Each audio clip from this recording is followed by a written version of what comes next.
Assalomu alaykum akalar. Bugun biz top 5 ta eng rasvo, foydasiz giperzaryadlar haqida gaplashamiz. Topimiz 5-o'rnida bu Jin. Bilasizlar, Jin giperni ishlasa 3 ta odamni oldiga tortib oladi.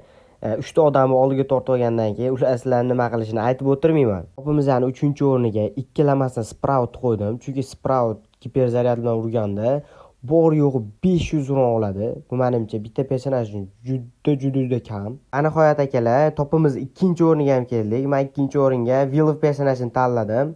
Will personajining giperzaryadi absolyutni foydasiz, umuman foydasini sezganim yo'q bu personajni giperini. Va nihoyat topimiz 1-o'rniga men Will personajini tanladim va bunga arziydi. Chunki azizlar, bu personajni giperi bitta ham ura olmaydi. Tasavvur qilyapsizlarmi? Bitta ham ura olmaydi. Buni giperzaryadni qiladigan ishi просто tak g'umbakka joylab qo'yadi. Ili o'sha paytda sizlar urun ham bera olmaysizlar. Просто tak bu Rasvo Pro Max.